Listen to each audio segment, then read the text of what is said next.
Hello everyone, welcome my channel Moumita's kitchen and daily vibes. তো বন্ধুরা, তোমরা নিশ্চয়ই খুব ভালো আছো, ভালো থাকো, সুস্থ থাকো, সাবধানে থাকো, এটাই সবসময় চাই।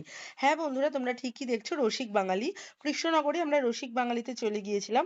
তো কৃষ্ণনগর গেলে আমাদের ন্যাচারালি মাদার্স হাটেই যাওয়া হয়। তো মাদার্স হাটের পর যদি কোনো হোটেল বা রেস্টুরেন্ট আমি সাজেস্ট করি, তো সেটা হচ্ছে রসিক বাঙালি। বাঙালি আনার কিন্তু একটা সেরা ঠিকানা। তোমরা যেতেই পারো, মানে যখন কৃষ্ণনগর যাবে তোমরা ভিজিট করতেই পারো। তো তোমাদের ভেতরে একটু ঢুকে অ্যাম্বিয়েন্সটা আমি দেখাচ্ছি। অনেকটা বড় এরিয়া, তোমরা যেকোনো ফ্যামিলির যেকোনো পার্টি বা যেকোনো অকেশনালের পার্টি তোমরা করতেই পারো সেখানে। তো সেই জন্য খুবই ভালো। আর যেহেতু আমরা দুপুরবেলা গেছিলাম সেই জন্য আমরা সেখানে লাঞ্চ করব বলে ঠিক করেছিলাম।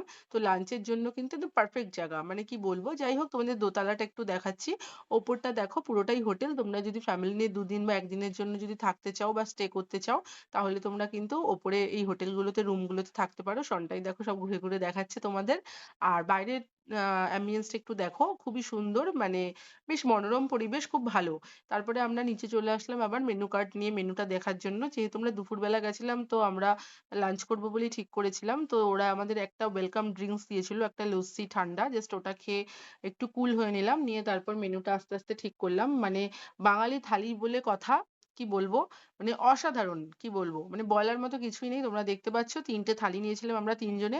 যদি একটু বোকামি করে ফেলেছিলাম, প্রথমে বুঝতে পারিনি ওদের কোয়ান্টিটিটা এতটা হবে। তো তোমরা 4 জন গেলে 2টো থালি নিলেই কিন্তু হয়ে যাবে ন্যাচারালি। আমরা একটু বেশি নিয়ে ফেলেছিলাম, লাস্টে আর খেতে পারিনি। তো যাই হোক, তোমাদের সাথে মেনুগুলো শেয়ার করছি কি কি ছিল আমাদের থালিতে।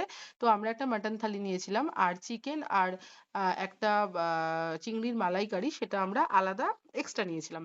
তো যেটা ছিল সেটা হচ্ছে রাইস ছিল, রাইসের সাথে ছিল মুগ ডাল, মুগ ডালের সাথে ছিল শুক্তো, শুক্তোর সাথে দিয়েছিল 5 রকম একটা সবজি, আর ছিল মাটন। তার সাথে ছিল, আমরা দেশি চিকেন নিয়েছিলাম একটা আলাদা, দেশি মুরগি যেটা, মানে ব্রয়লার মুরগি একদমই খেতে ইচ্ছা করে না, মানে টেস্ট লাগেই না বলতে পারো। তো দেশি মুরগিটাই আমি খাই এখন। আর তার সাথে যেটা ছিল সেটা চাটনি, পাঁপড়, মিষ্টি তো ছিলই তার সাথে। তো তোমরা দেখতে পাচ্ছ, মানে অসাধারণ খাবার। ডালের সাথে এরকম গরম গরম বেগুনি, তার সাথে 5 রকম একটা সবজি, তার সাথে শুক্তোটা অসাধারণ ছিল, চিংড়িটা দেখো, মানে মালাইকারিটা জাস্ট অসাধারণ হয়েছিল। আর খাবার নিয়ে কোনো কথাই নেই, যেরকম কোয়ালিটি সেরকম কোয়ান্টিটি। তোমরা যদি কৃষ্ণনগর যাও, অবশ্যই কিন্তু রসিক বাঙালি ভিজিট করো। দেশি মুরগির সাইজটা একটু ছোট ছিল, কিন্তু টেস্টটা খুব ভালো ছিল, মানে বাচ্চা মুরগি ছিল আর কি। তো যাই হোক, আমরা তোমাদের সাথে শেয়ার করলাম রসিক বাঙালির পুরো মেনুগুলো। তোমরা যদি যাও, অবশ্যই কৃষ্ণনগরে গিয়ে রসিক বাঙালি ভিজিট করো। তো ভিডিওটা ভালো লাগলে লাইক কমেন্ট শেয়ার করে দিও। আবার খুব তাড়াতাড়ি দেখা হবে অন্য কোনো ভিডিওতে। তো টাটা।